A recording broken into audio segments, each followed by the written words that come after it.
আমরা যেদিন পালিয়ে বিয়ে করলাম সেদিনই আমার সদ্য হওয়া শাশুড়ি স্ট্রোক করলেন। খবর পেয়ে আমার বিধবা আমাকে মাঝ রাস্তায় একা ফেলে মায়ের কাছে চলে গেল। সেদিনই আমি জীবনে প্রথমবার বাস্তবতার ধাক্কাটা খেয়েছিলাম।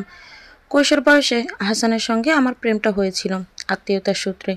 আহসান আমার ফুফাতো বোনের চাচাতো ভাই। আমার ফুফুর ছোট ছেলে জন্মানোর পর এক সপ্তাহের জন্য ফুফুর বাড়িতে থেকেছিলাম। সেখানে আহসানের সঙ্গে আমার ঘনিষ্ঠতা বাড়ে। আমি তখন দশম শ্রেণীতে উঠেছি সবে। আহসান এইচএসসি শেষ করে টই টই করে ঘুরে বেড়াচ্ছে। বলা বাহুল্য আহসানের সৌন্দর্য নজর কাড়া। আমার কিশোরী চোখে অনায়াসে গেঁথে গেছিল সে। তবে আমি ছিলাম চূড়ান্ত আত্মকেন্দ্রিক ধরনের মেয়ে, তাই কিছুতে আহসানের সঙ্গে সখ্য করতে পারছিলাম না। সুযোগটা করে দিল আহসানই। সে অত্যন্ত মিশুক স্বভাবের হওয়ায় আমার স্বভাবের জড়তা কাটতে দুদিনের বেশি সময় লাগেনি। তবে না, এই 7 দিন আমার প্রেম হয়নি। শুধু 7 দিনের মাথায় যখন বিদায় নিতে গেলাম, বুকের ভেতরে কিছু একটা ঝনঝন করে বাজছিল। বাবা গাড়ি রিজার্ভ করে এনেছে বাড়ি ফেরার জন্য। আমি ব্যাগপত্র নিয়ে বেরিয়ে এলাম। আহসানকে আশেপাশে কোথাও দেখলাম না। কিছু একটা ফেলে এসেছি এই বাহানায় ছুটে গিয়েছিলাম ভিতরে। আহসানের ঘরে উকি দিয়ে দেখি সে জানালার কাছে চুপচাপ দাঁড়িয়ে আছে। কোনো কিছু না ভেবে বলে বসেছিলাম, আহসান ভাই, তোমাকে ভীষণ মিস করব। এরপর আর পিছু ফিরে তাকাইনি। এক ছুটে এসে গাড়িতে চড়ে বসেছিলাম।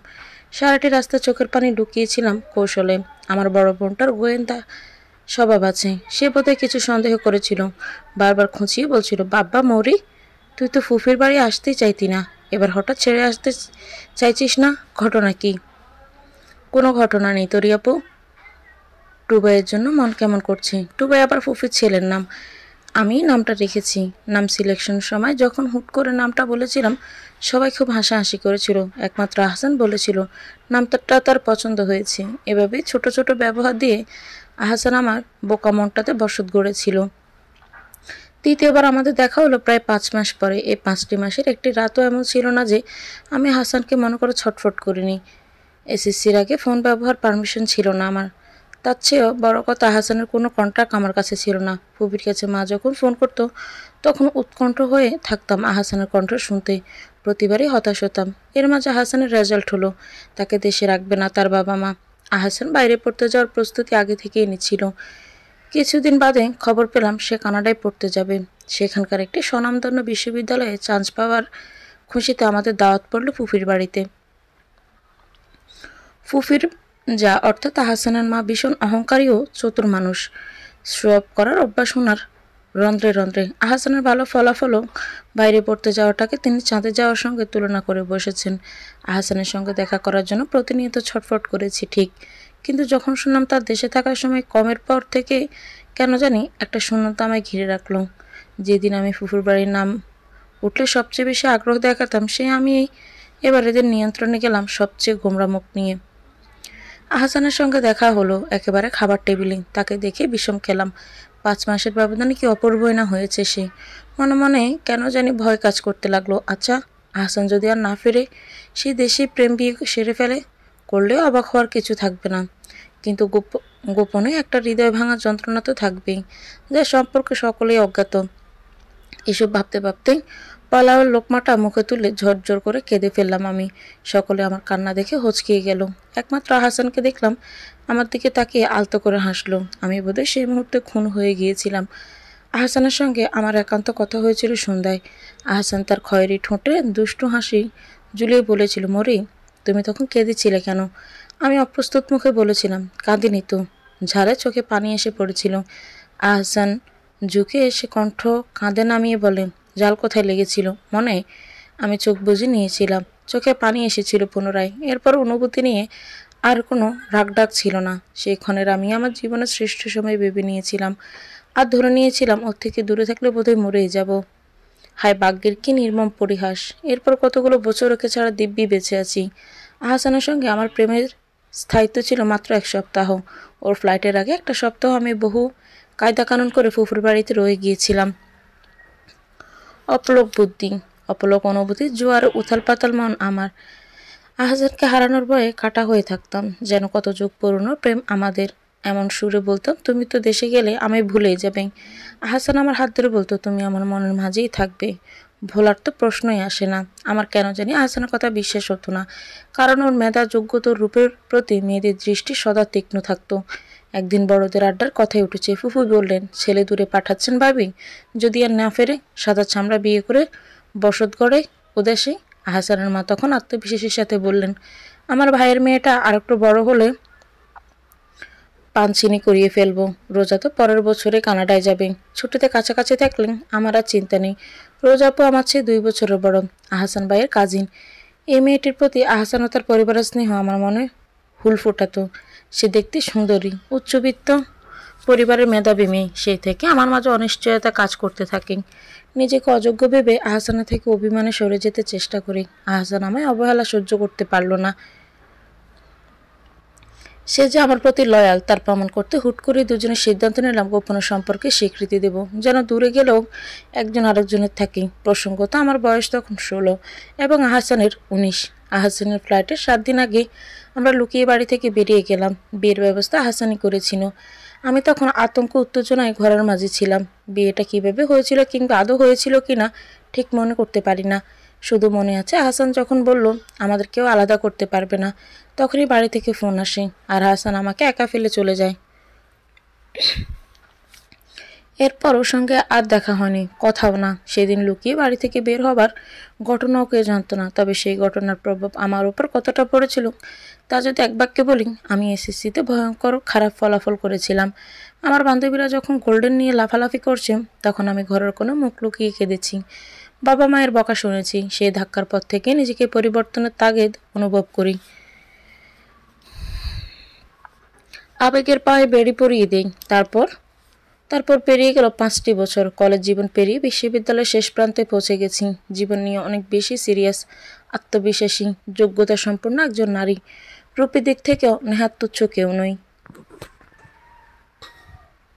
স্বপ্ন জয়ের পথে এগিয়ে চলেছি দুর্বার গতিতে। আমার জীবনের কোথাও যখন অতীতের বিন্দুমাত্র ছায়া নেই, ঠিক তখনই পুনরায় একটা ঝড় উঠল। ঝড়টা উঠল আমার মাঝে। বহুদিন বাদে আবারও সেই নাম আমার ধাক্কা দিল, আহসান মুকিত। আমার 5টা দিনের মতো ভার্সিটি থেকে দেখতে পেলাম তরিয়াপু ভীষণ যত্ন নিয়ে সাজছে। তরিয়াপুর সাজ দেখে অবাক হওয়ার কিছুই নেই। আমার আপুটা ভীষণ সুন্দরী, নিজেকে সাজিয়ে গুছিয়ে রাখতে পছন্দ করে, তাই প্রথমে সেভাবে পাত্তা দেয়নি। কিন্তু রান্নাঘর থেকে খাবারের সুঘ্রাণ পেয়ে কৌতূহলে প্রশ্ন করলাম, আজ বিশেষ কিছু আছে নাকি? মা তখন ব্যস্ত সুরে বললেন, তোরিকে দেখতে আসবে। সকালে তোর ফুফু হঠাৎ ফোন দিয়ে জানালো, অল্প সময়ে যা পারছি তাই ব্যবস্থা করছি। কোত্থেকে আসবে? ছেলে কি করে? তোর ফুফুর ঘরের মানুষ আহসানকে মনে আছে? সে এবার দেশে এসেছে বিয়ে করতে, তার জন্যই তরিকে চেয়েছে ওরা। জবাবে আমি স্তব্ধ হয়ে দাঁড়িয়ে রইলাম। আহসান মুকিত, এত কিছুর পরেও কোন মুখে আমার বোনের দিকে নজর গেল তোমার? তরি আপু আমার চেয়ে 2 বছরের বড়। আমাদের স্বভাবের মিল খুবই সামান্য। তরি আপু চঞ্চল, আমি চঞ্চল না হলেও একেবারে ধীরস্থির নই, যাকে বলে প্রয়োজন বুঝে ব্যবহার করা। তরি আপু দেখতে অতিশয় সুন্দরী, মেধাবী, আধুনিকা। মাস্টার্স শেষ করে সরকারি চাকরির চেষ্টা করছেন। আপুকে নিয়ে বাবা মায়ের অনেক বেশি আকাঙ্ক্ষা। আমি পড়তা সাদামাটা মেয়ে। আমাকে নিয়ে খুব বেশি আকাঙ্ক্ষা মা বাবার মাঝে দেখা যায় না। এসএসসিতে ভয়ঙ্কর বাজে ফলাফল করে আমি তাদের সকল আশাকে অঙ্কুরেই নৈরাশ্যে রূপান্তর করেছিলাম। এরপর যতই ভালো করার চেষ্টা করেছি, আমার চেষ্টাটা আপুকে ছাপিয়ে কারো নজর কাটতে পারিনি।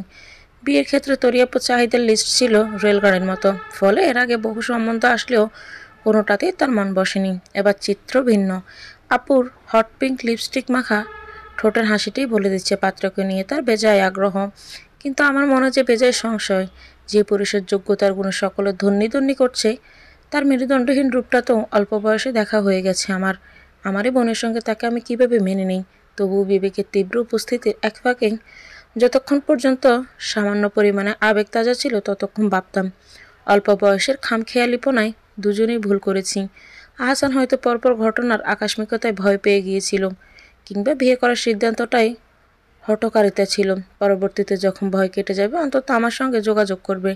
ভুল শুধরে একে অপরের সঙ্গে সম্পর্কের ইতি টানা কিংবা ভালোবাসার প্রতিশ্রুতি বজায় রাখা কিছু তো একটা করবেই। কিন্তু দিনের পর দিন কেটে গেল।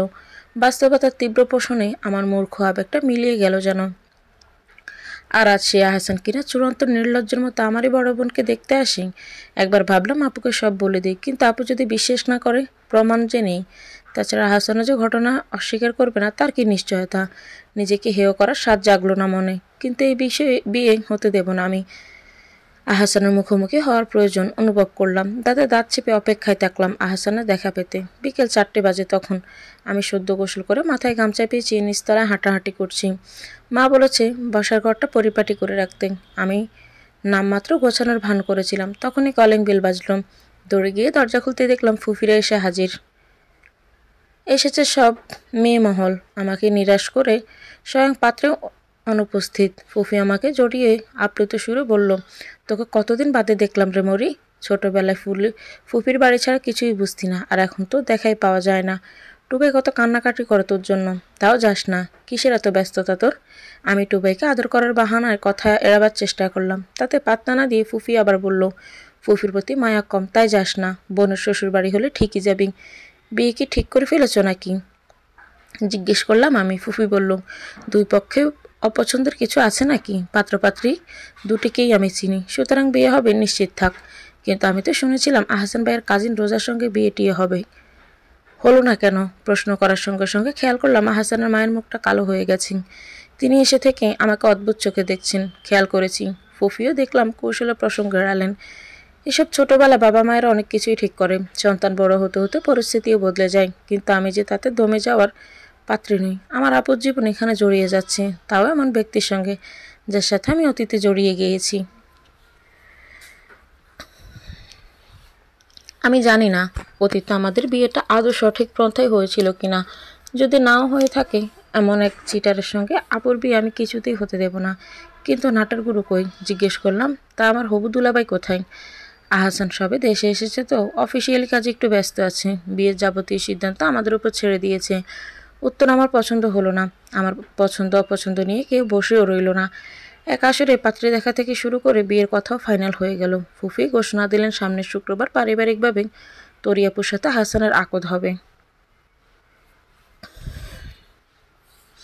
বিয়ের আয়োজন হবে পরে। আহসানেরও নাকি এমনটাই মতামত। এত তাড়াহুড়োর কি আছে বুঝলাম না। আমার মা বাবা বোনকেও দেখা গেল সিদ্ধান্ত মেনে নিতে।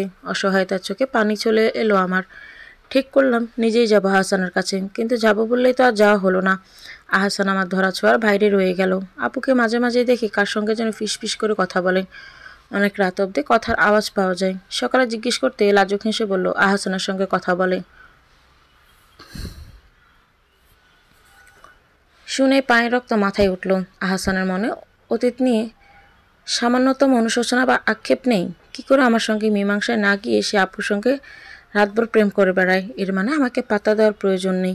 এতটা বেপরোয়া হয়েছে আহসান। ওর প্রতারণার মাত্রা দেখে অসুস্থ বোধ করতে লাগলাম। আপু ঘাবড়ে গিয়ে আমাকে ধরে ফেললো। চিন্তিত গলায় বলল, এ মৌরি, তোর কি হয়েছে? কিছু না আপু, সামান্য প্রেশার ফল করেছি।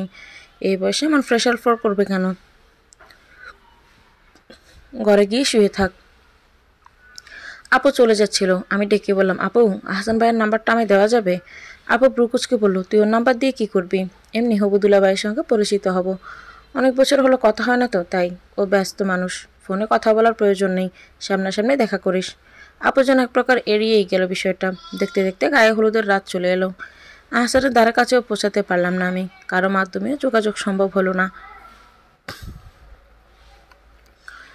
ধৈর্যের বাঁধ ভেঙে শেষমেশ আপুকে সবটা খুলে বললাম। ছোটবেলা থেকে আপু আমার মাঝে হিংসা সুলভ সম্পর্ক থাকলেও বড় হওয়ার পর সেটা কমে গিয়েছিল। কেননা ছোটবেলা আমি সব কিছুতে আপুকে সমানে সমানে টক্কর দিতাম। 5 বছর আগে থেকে টক্কর দেওয়া ছেড়ে দিয়েছি। আপুই সব কিছু বিনা প্রতিদ্বন্দ্বিতায় জয়ী হয় বলে আমাকে আর হিংসা করে না। তাই ভেবেছিলাম আপু অন্তত আমি বিশ্বাস করবে। কিন্তু প্রতিক্রিয়া হলো বিপরীত। আপু তীব্র ক্ষোভে বলেই বসলো, আমার এত ভালো একটা বর জুটেছে, সেটা তো সহ্য হচ্ছে না, তাই না?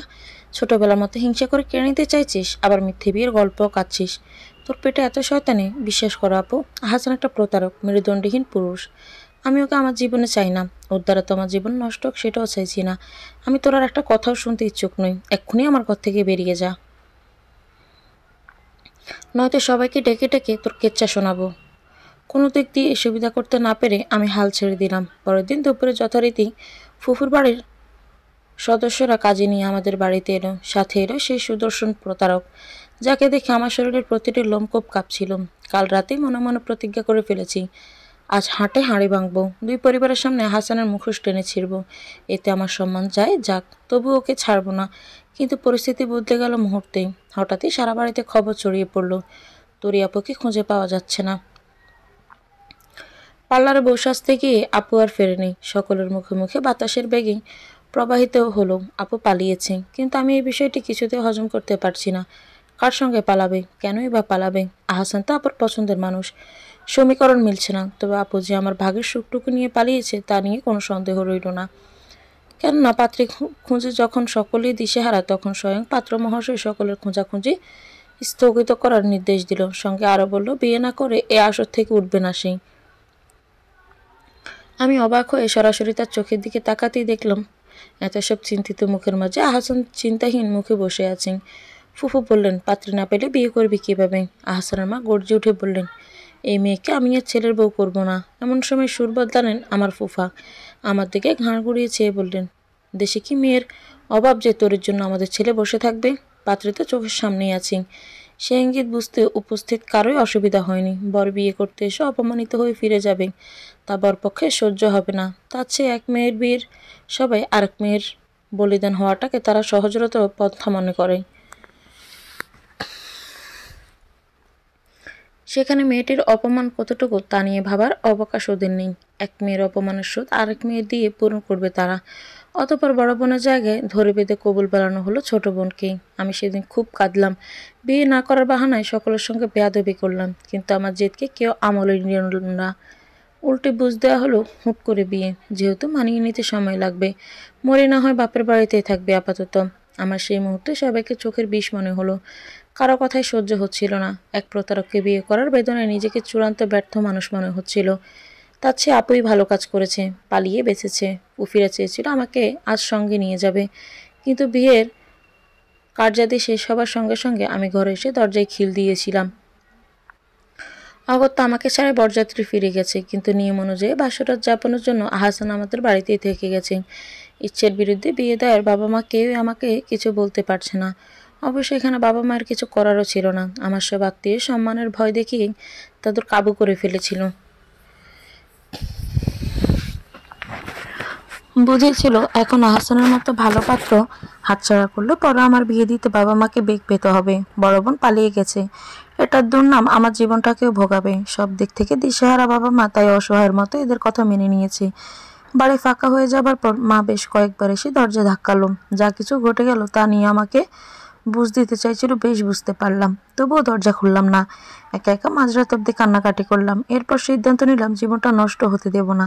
বিয়ে হয়েছে মানে আর কোনো গতি নেই এমনটা ভাবছি কেন? সঙ্গে সঙ্গে মনের দুর্বলতা কেটে গেল। দরজা খুলে বাইরে আসতেই দেখলাম আহসান আমার দরজার দিকে চেয়ে স্থির হয়ে বসে আছে, যেন আমারই অপেক্ষায় আছে সে। বাসর ঘরে আহসান একা, বাবা মা আশেপাশে নেই। আমি দৃপ্ত পাই এগিয়ে আহসানের মুখোমুখি হলাম। পাতলা ধারে গোপ গজানো কিশোর আহসান এখন ক্লিন শেপ করা সুদর্শন পুরুষ।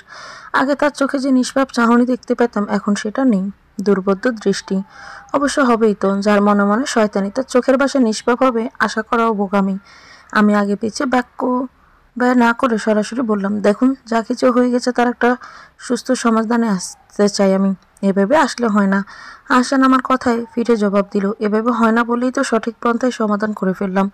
তার মানে আরও 5টি বছর আগে যে গোপনে আমার বউ হয়েছিল, আজ তাকে সামাজিকভাবে বউয়ের স্বীকৃতি দিলাম। আমি হতবুদ্ধি হলাম ক্ষণিকের জন্য। এই কথাই হয়তো আমি সুখের সাগরে ভাসতাম, যদি সে প্রতারক না হতো, যদি আজকের বরযাত্রী আমার জন্যই আসতো, যদি হাসানের সঙ্গে সেই পুরনো সুতোটা আজও রঙিনভাবে জুড়ে থাকতো। তার কিছুই হয়নি, ফলে কথাটা আমার কাছেই প্রহসন বই আর কিছুই মনে হলো না। তার চরম নির্লজ্জতায় অন্তরের তিক্ততা আরও খানিকটা বাড়ল। ব্যঙ্গ করে বললাম, যাক, আপনার তাহলে মনে আছে সেই বিয়ের কথা? আমি তো ভেবেছিলাম আপনার স্মৃতিশক্তি দুর্বল। আহসান গম্ভীর গলায় বলল, দুর্বলতার স্মৃতিশক্তি ছিল না, দুর্বলতা ছিল পরিস্থিতির। যাক, বাইরে দাঁড়িয়ে এসব আলোচনা করার শোভনীয় নয়, ভেতরে চলো, কথা আছে। আহসান স্বাভাবিকতা আমার গায়ে আগুন ধরালো। চিবিয়ে চিবিয়ে বললাম, কেন? বাসর করার সময় পেরিয়ে যাচ্ছে। সে তো অবশ্যই যাচ্ছে, তবে তুমি ভয় পেও না। 5 বছর ধরে যেহেতু ধৈর্য ধরতে পেরেছি, আর একটু সময়ও পারবো বলে আহসান ঠোঁট টিপে হাসলো। ওর কথাগুলো আমার কাছে সস্তা রসিকতা মনে হলো। আহসান আমার জবাবের অপেক্ষা না করে ঘরে ঢুকে গেল। আমিও পিছু পিছু এসে বললাম, গিরগিটি আপনাকে দেখে লজ্জা পাবে। এতদিন ধরে রাত দিন আমার বোনের সঙ্গে প্রেম করে এখন আবার আমার সঙ্গে চেষ্টা করছেন। আহসান খাটা হাত ছড়িয়ে বসল, চোখে চোখ রেখে বলল, ওর সঙ্গে যদি প্রেমই করতাম তবে তোমায় বিয়ে করতে এত নাটক করতাম? আমি ভ্রু কুঁচকে ফেললাম। নাটক? আবার কিসের গল্প পাচ্ছেন? আহসান উঠে এসে মুখোমুখি দাঁড়ালো। আমার একটা হাত ধরে বলল, নাটক করার মানুষ আমি নই। মরে হাত সরিয়ে দমকে উঠল, আরে চিনি চিনি, কে কতটা নাটক করতে পারে সব চেনা হয়ে গেছে আমার। তুমি কিছুই চেনো না, জানো না মৌরি। তোমাকে বোঝাতে পারবো না বলেই আগে দেখা করার রিস্ক নিতে চাইনি। ও আচ্ছা, তাই বুঝি? আমাকে পাওয়ার শখে আমার বোনকে বিয়ে করতে গিয়েছিলেন? ভেবেছিলেন বড় মেয়েটাকে পেলে ছোটটাকে ফ্রিতে মিলবে। আমার উত্তেজিত স্বরে বিপরীত আহসান শান্ত গলায় বলল, আমি তোর জন্য প্রস্তাব পাঠাইনি। দেশে ফেরার আগে তোমার কথা বলে রেখেছিলাম, কিন্তু আমার পরিবার ব্যাপারটা গোলমাল করে ফেলেছে। তোমার জায়গায় তরিকে ভেবে নিয়েছি। অবশ্যই এখানে দোষটা আমার পরিবারেরও না, তাদের ভুলটা বোঝানো হয়েছে। আমি আমি কিছুতেই আহসানের কথা মানতে চাইলাম না। একের পর এক প্রশ্ন ছুড়তে লাগলাম।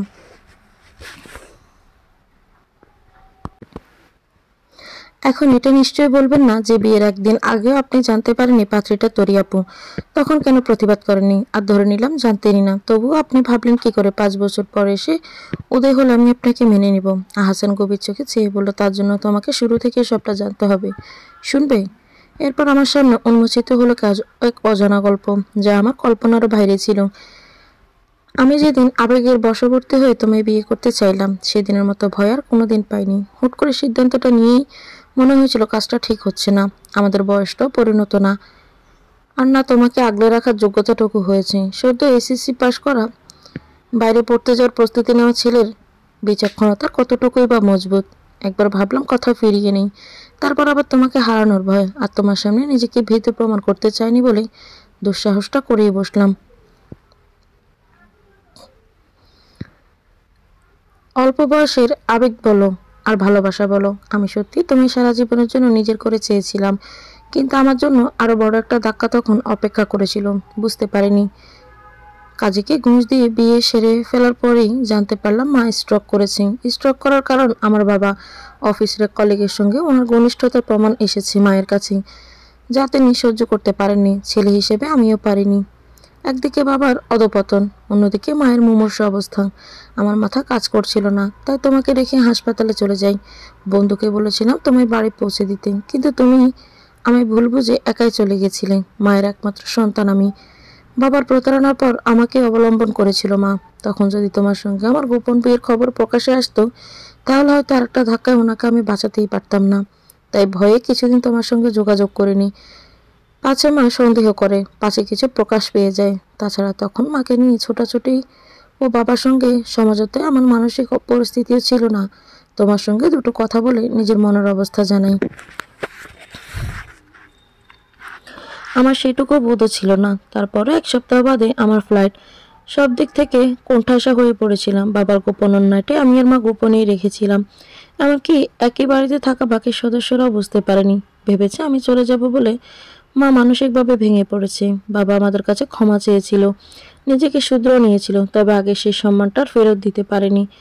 বিদেশের মাটিতে পা রেখেই আমি একটু স্বস্তি পেয়েছিলাম, অবকাশ পেয়েছিলাম তোমায় নিয়ে ভাবার। তোমার কাছে ফোন ছিল না, ছিল না সোশ্যাল অ্যাকাউন্ট। কাকিকে ফোন দিয়ে মাঝে মাঝেই ইনিয়ে বিনিয়ে তোমার কথা জানতে চাইতাম। কাকি বলতো তুমি নাকি অনেকটা বদলে গেছো।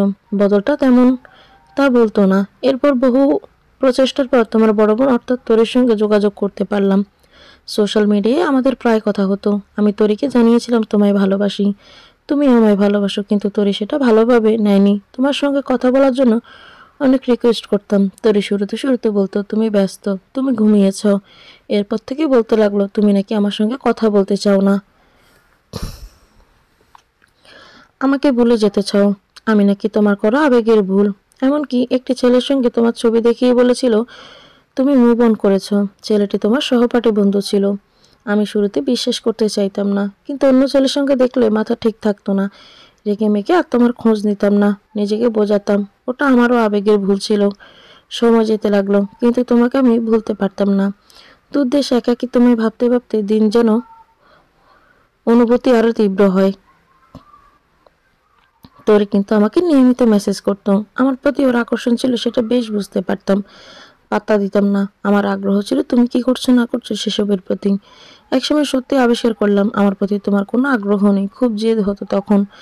দূর দেশে আমি একা পড়ে পড়ে তোমার জন্য তড়পাচ্ছি আর তুমি আমায় বলি বিন্দাস উঠছো।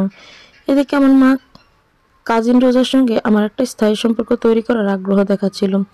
তোমার প্রতি জেদ ধরে সেটাতে রাজিও হলাম। শেষে দেখা গেল রোজা তার ব্রিটিশ বয়ফ্রেন্ডের সাথে লিভ ইন রিলেশনশিপে আছে। আমাদের সংস্কারবদ্ধ মন পাশ্চাত্যের এই সংস্কৃতিকে গ্রহণ করতে ব্যর্থ, সুতরাং পাত্রী বাতিল।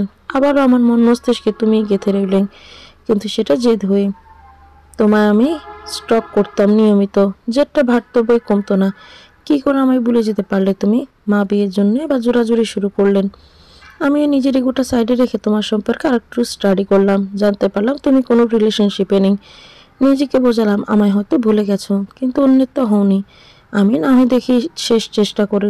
তখনই তোমার ফুফি অর্থাৎ আমার কাকিকে জানালাম তার ভাইয়ের ছোট মেয়েকে বিয়ে করব। কিন্তু এখানে কাকিকে ভুল বোঝালো তরি। কাকে যখন বলল ভাইয়ের মেয়ে বউ করবে, তখন তরি নাকি আগ বাড়িয়ে বলেছে তার সঙ্গে আমার 5 বছর ধরে নিয়মিত যোগাযোগ। আমি আর খোঁজ খবর নেই, মরির সম্বন্ধে নাকি আগ্রহই নেই আমার। তখন কাকে ধরে নিল তোরে কি আমি চেয়েছি, হয়তো বলতে বা শুনতে ভুল হয়েছে। বিয়েটা অল্প সময়ে সারতে চেয়েছিলাম এবং তোমার সঙ্গে আগেভাগে দেখা করতে চাইনি, কারণ আমার ইচ্ছে ছিল সামাজিক স্বীকৃতি দেওয়ার পরে তোমার কাছে অতীত নিয়ে কৈফিয়ত চাইবো বা নিজের দিক থেকেও দেবো, যেন তুমি খোঁটা দিয়ে আগের সম্পর্কটা অস্বীকার করতে না পারো। এদিকে আমার অনুপস্থিতিতে বিয়ে ঠিক হয়ে গেল তরির সঙ্গে। সেদিনে আমি জানতে পারি সবটা। প্রথমে তরিকে ফোন করেছিলাম এই কাজটা কেন করলো জানতে। তরি ইনি বিনি বলতে লাগলো সে আমায় পছন্দ করে আর মোরের চরিত্রে সমস্যা আছে ইত্যাদি। আমার খটকা লাগে তখন। তরি যে চালাকি করেছে সেটা বুঝতে পেরে ওর ব্যাপারে খোঁজ দিয়ে জানতে পারি ওর একাধিক ছেলের সঙ্গে গভীর সম্পর্ক। আমি প্রমাণ জোগাড় করলাম আগে, সাথে ও শতভাগ নিশ্চিত হলাম অতীতে তোমার সম্বন্ধে তরি আমাকে সব মিথ্যেই বলে গেছে। এখন এক মেয়ের সঙ্গে বিয়ে ভেঙে আর এক মেয়েকে চাওয়াটা দুই পরিবারের জটিলতা সৃষ্টি করবে জেনে আমি তরিকে বোঝাচ্ছিলাম বিয়েটা ভাঙতে, এবং দুজনে একসাথে বসে পারিবারিক বোঝাতে। তরি রাজি হচ্ছিল না, উল্টো থ্রেট দিচ্ছিল বিয়ে না করলে আমায় দোষারোপ করে নোট লিখে সুইসাইড করবে। শেষমেশ কাল রাতে ওকে আমি হুমকি দিই, বলে আজ বিয়ের আসরে যদি ওকে বউ সাজে দেখি তবে সবার সামনে ও চরিত্রে কদর্যতা ফাঁস করে দেব। তখন বিয়ে তো হবেই না, কাউকে মুখও দেখাতে পারবে না। তোরে ভয় পেয়ে রাজি হয়ে যায়, বিনিময়ে মোটা একটা অ্যামাউন্টও দাবি করে। আমি তোমার বাড়িতে আসার আগে ওকে অ্যামাউন্টটা দিয়ে এসেছি। কাকাকে আগেভাগে সব জানিয়েছিলাম যেন তোরে পালিয়েছে শুনে উনি পরিস্থিতি নিয়ন্ত্রণে আনতে পারেন। আর আমি জানতাম আজ রাতে এই মুহূর্তটা আমার জীবনে আসবে, সমস্ত ভুল বোঝাবুঝির অবসান ঘটবে। সবটা শুনে আমি স্তব্ধ হয়ে বসে রইলাম। তৎক্ষণাৎ কোনো প্রতিক্রিয়া খুঁজে পেলাম না। আহসানের কথা শেষ করে হাঁপিয়ে উঠল।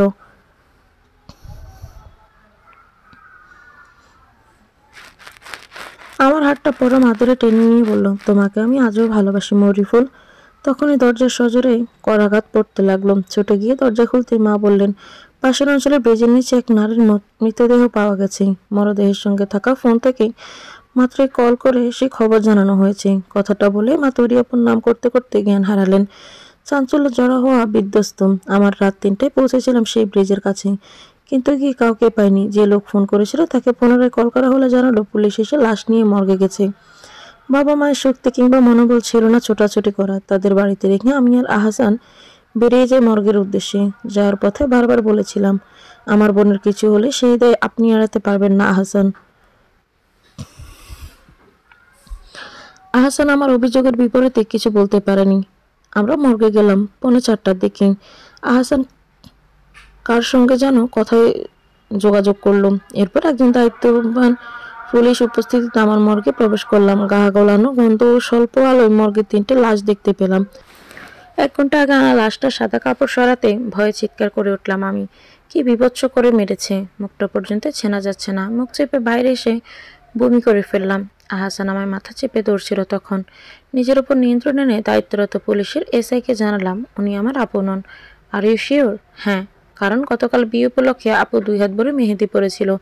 এই লাশের হাতে কোনো মেহেদি নেই। আমার কথায় আহসানও যেন অভিযোগের দায় থেকে সাময়িক মুক্তি পেয়ে হাঁপ ছেড়ে বেঁচেছিল। এসআইকে উদ্দেশ্য করে বলল, উনি কিভাবে মারা গেছেন কিছু জানা গেছে? এসে বললেন, অবস্থা তো দেখলেনি, মুখটাকে অ্যাসিডে ঝলসে দেওয়া হয়েছে, বাকিটা ময়নাতদন্তের পর জানা যাবে। আহসান জোর দিয়ে বলল, আপনারা এই বেয়ারিশ লাশটার ব্যাপারে তদন্ত করুন। লাশের সঙ্গে যেহেতু তরির ফোন পাওয়া গেছে, তার মানে মেয়েটির সঙ্গে কোনো না কোনোভাবে তরির যোগসূত্র আছে। আহসানের কথায় আমি চমকে উঠলাম। সবকিছু ধাঁধার মতো লাগছিল। আহসান আমার হাতটা ধরে বলল, তরির খোঁজ বের করা যাবে।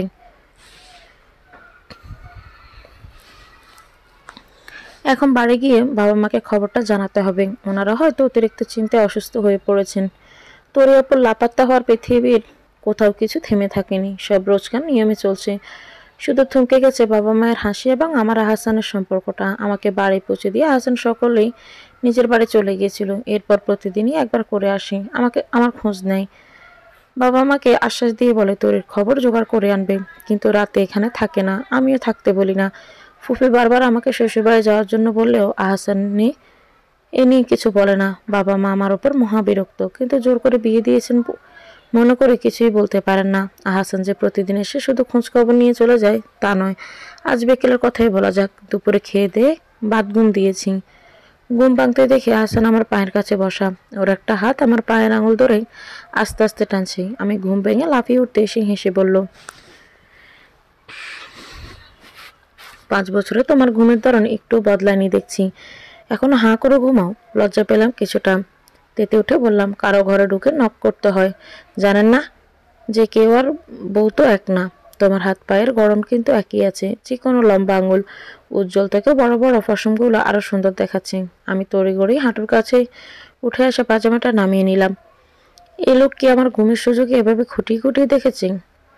আড়ষ্টতায় জড়িয়ে গেল সত্তা। গম্ভীর গলায় বললাম, নজর হেফাজত করুন। করব, অন্য মেয়েদের বেলায়, উত্তর দিয়ে হাসান উঠে দাঁড়ালো। আমাকে তাড়া দিয়ে বলল, হাত মুখ ধুয়ে এসো, চিকেন তন্দুরিও নান রুটি এনেছি, গরম গরম খেয়ে নাও।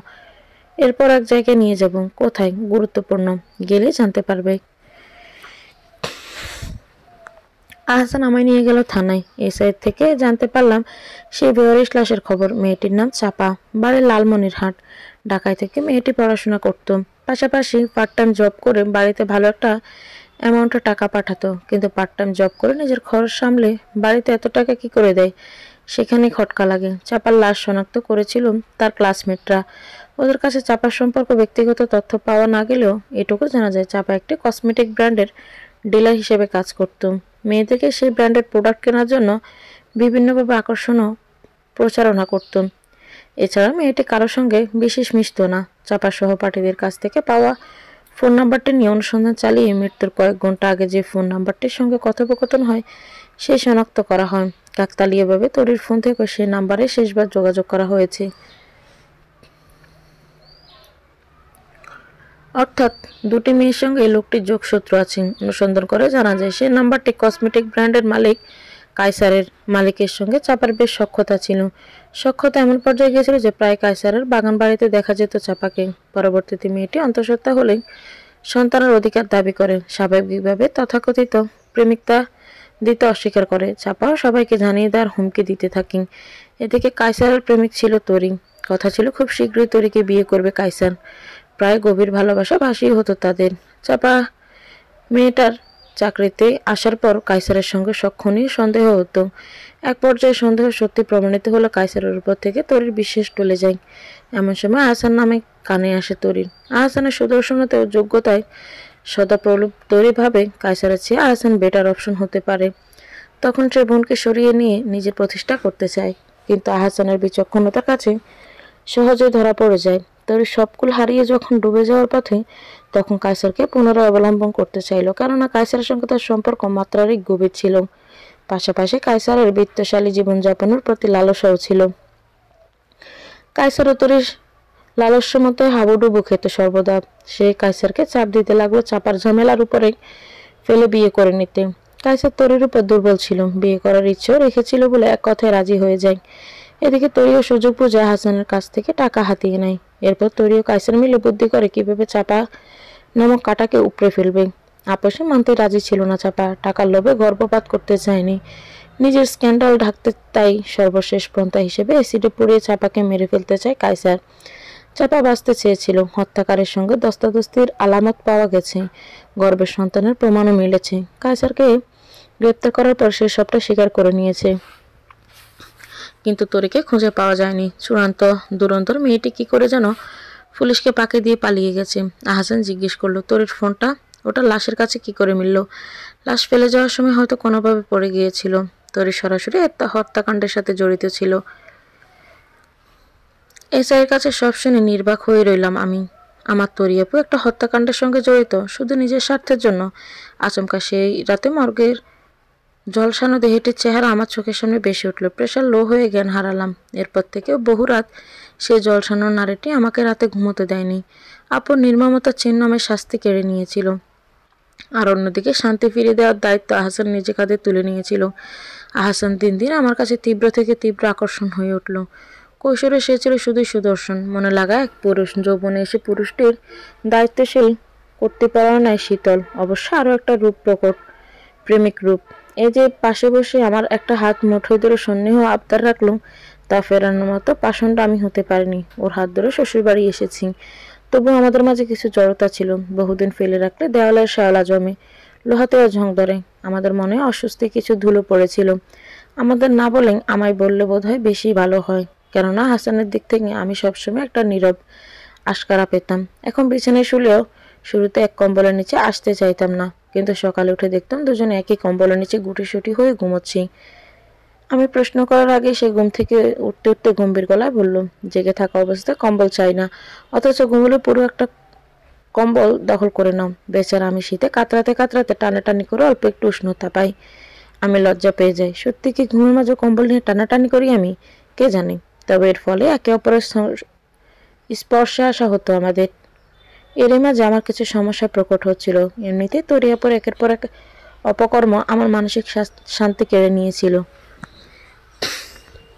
সেই খুনের ঘটনার পর প্রধান আসামি কায়সারকে পুলিশ ধরতে পারলেও সহযোগী তরিয়াপুর নাগাল পুলিশ পায়নি।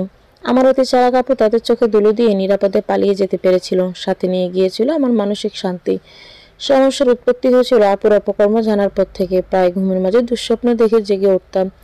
স্বপ্নে দেখতাম চাপার জলসানোর লাশ আমার কাছে আপুর খোঁজ চাইতে আসতো। সেই সব বিভৎস স্বপ্ন যেদিন দেখতাম ভয়ে কেঁদে উঠতাম আমি, ঘুমোতে চাইতাম না। অবস্থার দিন দিন অবনতি হতে হতে একসময় আমি অন্ধকারকে ভয় পেতাম, একা ঘরে থাকতাম না। সেই সময়টা হাসানের যত্ন আদর ভালোবাসাগুলো আমি মন দিয়ে উপলব্ধি করতাম। ও আমাকে মানসিকভাবে অনেক বেশি আশ্বাস দিত। আমার ভয় কাটাতে অনেক রাত অবধি গল্প করত। ওর কথায় মজে গেলে আমি বাকি সব ভুলে যেতাম, কিন্তু ঘুমালে আবারও সেই আতঙ্কে ডুবে যাই। এমনই এক তীব্র আতঙ্কের রাতে ঘুম ভেঙে লাফিয়ে উঠলাম আমি। ঘামে জামা কাপড় ভিজে গেছে। আহসানের ঘুম ভেঙেছে বেশ পাতলা। আমার লাফিয়ে উঠতেই ওর ঘুম ভেঙে গেছে। আমার মাথাটা বুকে টেনে নিয়ে ও ঘুম ভাঙা ফিসফিস শব্দে বলল, আবার ভয় পেয়েছ? চাপা তরি আপু চুপ, আর বলতে হবে না। ওসব নিয়ে না ভেবে একটা রাত তো আমাকে নিয়েও ভাবতে পারো। আহসানের স্পর্শে আহ্বান ছিল। আমার দুর্বল চিত্তে লেপ্টে ছিল সমর্পণের দৃঢ় ইঙ্গিত। সে রাত আমায় ভয়ের থাবা থেকে অনেক দূরের এক সুখ দিঘিতে নিয়ে গিয়েছিল, যেখানে গা ভিজিয়ে আমি ও হাসান একে অপরকে আরো গভীরভাবে জানতে পারি। মাস দুয়েক বাদে টের পেলাম আমার গর্ভে নতুন প্রাণের অস্তিত্ব। দুঃস্বপ্ন দেখার রোগটা এবার নতুন মাত্রা পেল। আগে চাপার জলসানো লাশ আসতো আপুর খোঁজ করতে, এখন চাপার গর্ভে বিলীন হওয়া সেই বাচ্চাটাও আসে আপুর খোঁজে। গর্ভকালীন সময়কার অনেক স্মৃতি আমার স্পষ্ট মনে নেই। আহসান আমাকে এসব মনে করাতে চাইতো না, দেখে বলতো না। তবে ফুফির কাছে শুনেছি আমি যখন অস্বাভাবিক হয়ে গিয়েছিলাম, উগ্র আচরণ করতাম, সবসময় মনে হতো কেউ আমার বাচ্চাকে কেড়ে নেবে। সম্পূর্ণ গর্ভাবস্থায় আমি চিকিৎসার উপরেই ছিলাম। আমার মেয়ে তাহিন জন্মানোর পর অবশ্য আমি অনেকটাই স্বাভাবিক হয়ে গিয়েছিলাম। এরপর আহসান আর দেশে থাকতে চাইল না। যে প্রতিষ্ঠানে পড়াশোনা করেছে সেখানে রিসার্চ করার অফার লেটার পেয়ে আমাকে আর তাহিনকে সঙ্গে নিয়ে উড়াল দিল। সকাল সকাল তাহিনকে স্কুলে পাঠানো আমার কাছে একটা যুদ্ধের সমান। শীতের সকালে মেয়েটার ঘুম ভাঙাতে চায় না। যাও আদর আহ্লাদে ঘুম ভাঙাই। দেখা যায় নাশকতাটা করতে অনীহা। হাজারটা আদুরে বাক্য বুলিয়ে মুখে 2 গ্লাস খাবার দিয়ে টিফিন প্যাক করে বাসার কাছে ছেড়ে দিয়ে আসি। এরপর আমার এক টুকরো অবসর। আজ অবশ্য অবসর একজন সঙ্গী আছেন। ভদ্রলোকের আজ অফিস নেই, তাই নাকি বউ ঘরের কাজে সাহায্য করবেন। সাহায্যের নমুনা স্বরূপ এখনও নাক ডেকে ঘুমোচ্ছেন। সব কাজ শেষ করে কফি কাপটা হাতে নিয়ে রুমে ঢুকে দেখি আহসান তখনও ঘুমোচ্ছে। পাশে বসে গরম কাপটা ওনার নাকের উপর ধরলাম। আহসান চোখ মেলল সঙ্গে সঙ্গে, জড়ানো সুরে বলল, জন্মসূত্রে প্রাপ্ত নাকটা এমনিতেই বোঝা, তুমি আরও চ্যাপ্টা করার বাহানায় আছো নাকি? হেসে বললাম, হলে ক্ষতি কি? লোকে বলবে বোচার বউ, লোকে বলবে সুন্দরীর বর। আমার গর্বিত স্বরে আহসান ব্রু বাঁকালো। আচ্ছা, আমাকে অসুন্দর বানিয়ে নিজের সুন্দরতার প্রশংসা পাওয়ার চেষ্টা করা হচ্ছে। বললাম, এখন ফ্রেশ না হলে লোকে বলবে কর্মঠ বর, অলস বর। আহসানকে জোর করে বাথরুমে পাঠালাম আমি। এরপর লেগে পড়লাম বিছানা গোছাতে। বালিশের নিচ থেকে আহসানের ফোনটা বের করতেই দেখলাম স্ক্রিনে একটা নতুন মেসেজ। নামটা দেখে বুকটা ধক করে উঠলো। কাঁপা কাঁপা হাতে মেসেজটা ওপেন করতে দেখলাম তাতে লেখা, তুমি আসছো তো? প্রেরকের নাম তরি মাহমুদ। আমি তীব্র বিস্ময়ের কিছুক্ষণ থম ধরে রইলাম। এরপর উপরে মেসেজ চেক করতেই দেখলাম গতকাল রাতে দুটো কথোপকথন। কাল দুপুরে দেখা করতে এসো, আমি অপেক্ষায় থাকবো, আসবো। আহসানের ছোট্ট জবাব। বাথরুমের ছিটকিনি খোলার আওয়াজে ফোনটা রেখে দিলাম। ও গোসল সেরে বেরিয়েছে। বললাম, আজ দুপুরে আমাদের বাইরে খেতে যাওয়ার কথা। আহসান আমার গালে একটা চুমু খেয়ে বলল, আজ সম্ভব হচ্ছে না সোনা, আর্জেন্ট কাজ পড়ে গেছে, তবে সন্ধ্যায় মাস্ট। তাহিনকে নিয়ে একসঙ্গে বের হব। আমার মুখ দিয়ে আর জবাব এলো না। আহসান ব্যস্ত হাতে পোশাক পরে বাইরে যাওয়ার জন্য তৈরি হয়ে নিল। বের হওয়ার আগে আবারও আমার গালে একটা চুমু খেয়ে বলল, খুব বেশি দরকার না হলে যেতাম না, মন খারাপ করো না, ফিরবো শীঘ্রই। আহসান বেরিয়ে গেল। 5 মিনিটের ব্যবধানে আমিও বের হলাম। আহসানের ফোন থেকে দেখা করার লোকেশন জেনেছি, সেটা এক হাসপাতাল। আপু আর আহসান হাসপাতালে কেন দেখা করছে তা নিয়ে মনের সংশয় জমেছে। তার চেয়ে বেশি উত্তেজনা কাজ করছে এটা জানতে চাই, এতদিন বাদে তরি আপু কোথা থেকে এলো, আর আহসানের সঙ্গে এবার তার কী যোগাযোগ, কী করে হলো। হাসপাতালে ঢুকে একটু থমথমে খেয়ে গেলাম। এখানে ওদের কোথায় খুঁজবো? রিসেপশনিস্ট মেয়ের কাছে জানতে চাইলাম তরি মাহমুদ নামে কোনো পেশেন্ট ভর্তি আছে কিনা। মেয়েটি উত্তর দিল, আছেন। আপনার পেশেন্টের কে হন? আমি মরি মাহমুদ, তরি মাহমুদের বোন। রিসেপশনিস্ট আমাকে কেবিন নম্বর জানিয়ে দিল। 4 তলার সর্বদক্ষিণের কেবিনে ঢুকে আমি থম মেরে গেলাম। এ কাকে দেখছি? আমার সেই সুন্দরী তরি আপু, নাকি শুকিয়ে হাড়ের সঙ্গে চামড়া বসে যাওয়া এক কঙ্কাল?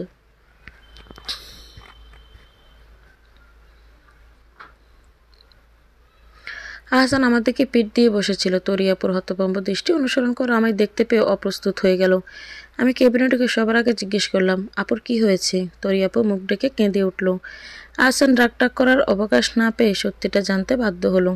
সপ্তাহখানেক আগে তরিয়াপুর সঙ্গে যোগাযোগ হয় ওর। আপু নিজেই যোগাযোগ করেন, জানায় 6 বছর পালিয়ে বেরিয়ে অবশেষে আপুর পালানোর সময় ফুরিয়েছি।